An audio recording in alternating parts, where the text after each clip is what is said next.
Традиционно траурное мероприятие, посвященное этим трагическим событиям, проходит на мемориале жертвам осени 92 года в Назрани. Жители республики начали прибывать сюда с самого утра. Неравнодушные к участи своих сограждан, они вспоминают всех, кто стал жертвой того октября.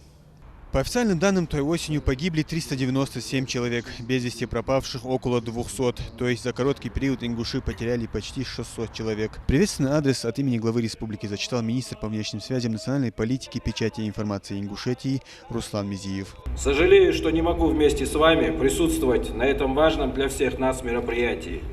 Неожиданные обстоятельства вынудили меня вылететь в Москву. На этом кладбище покоятся люди разных возрастов и социального статуса. Все они были полны сил и желания жить и созидать.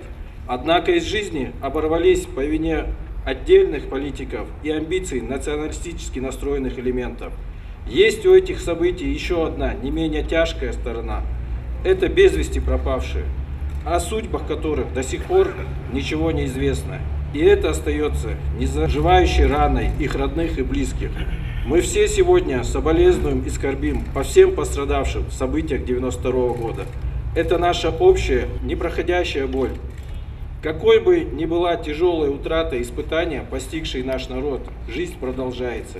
И мы, живущие сегодня, обязаны всегда, помня произошедшее, бороться за созидание и процветание нашей республики. Этого можно добиться только нашим упорным трудом, целеустремленностью и единством.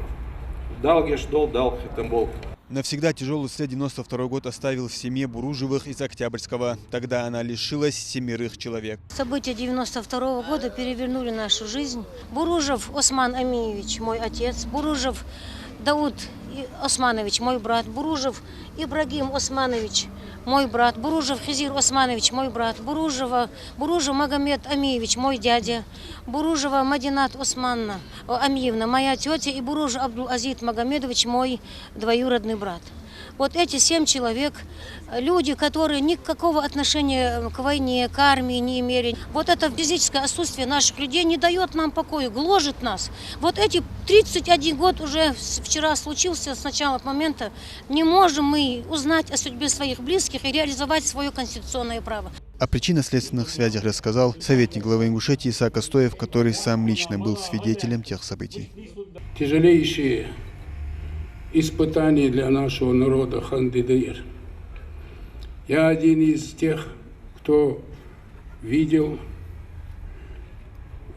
непосредственно все, что происходило 31 год тому назад. По-разному. Сегодня, даже спустя 31 год, оценивают происшедшие люди разных рангов, специальностей и национальных принадлежностей.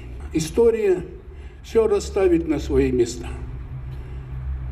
Когда в 1944 году нас депортировали отсюда, мало кто верил, что мы вернемся, что мы создадим свою республику, что у нас будет свое руководство, мы будем принимать законы, сеять, убирать, строить заводы, открывать институты. Но это свершилось. Мы все свидетели этому. Где бы ни был представитель нашего народа, он всегда помнит эту дату, помнит эту трагедию и помнит эти жертвы. Тем не менее, как вот обращается к нам глава республики, жизнь продолжается. Мы сегодня должны для того, чтобы мы решали стоящие перед нами задачи, прежде всего,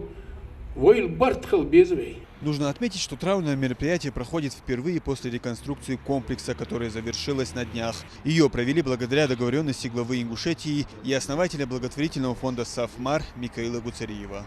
После завершения собрания родственникам жертв тех событий раздали 250 продуктовых наборов. Муслим Ганиев, Султан Булгучев, Новости 24.